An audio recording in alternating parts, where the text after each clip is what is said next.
Ahora sí. Bueno, aquí tenemos este circuito.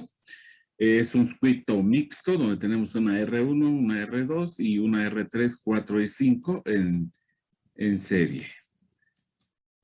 Aquí tenemos los valores: R1 4 ohms, R2 2 ohms, R3 3 ohms, R4 1 ohm, R5 6 ohms y el voltaje total es de 12 volts. ¿Correcto? Entonces, primero vamos a resolver este circuito o esta parte del circuito que se encuentra en serie. Voy a sumar R3, R4 y R5, lo cual me da 5 ohms. En este caso, mi circuito se ha reducido a un circuito de 3 resistencias en paralelo. Para resolver 3 resistencias en paralelo, la resistencia total o equivalente es la inversa de las inversas.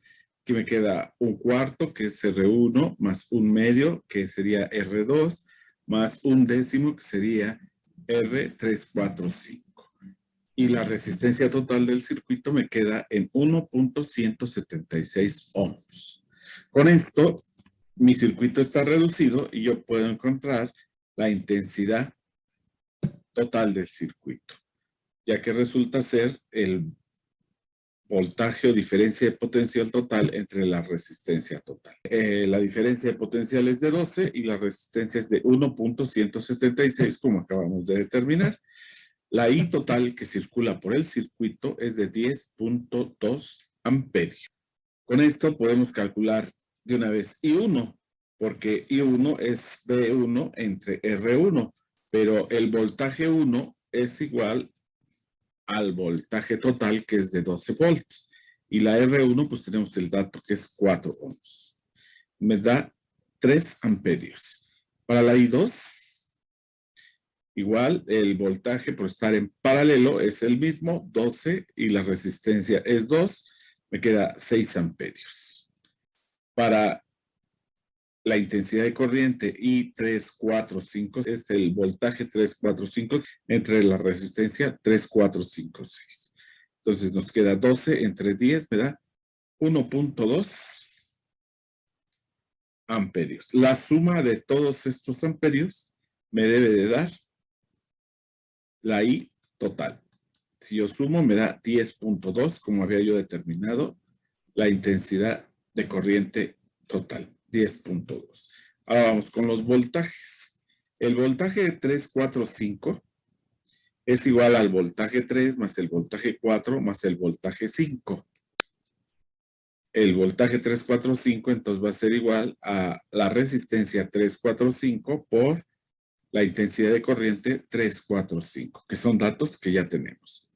Me queda 10 ohms por 1.2 amperios y me da los 12 volts. Cada una de esas resistencias, la resistencia 1, la resistencia 2 y la resistencia 3, 4, 5, va a estar con una diferencia de potencial de 12 volts. Ok, vamos a los voltajes. El voltaje 1 va a ser resistencia 1 por intensidad de corriente 1. Nos queda voltaje 1 es 4 ohms por los 3 amperios que ya habíamos determinado acá. Y me queda los 12 volts.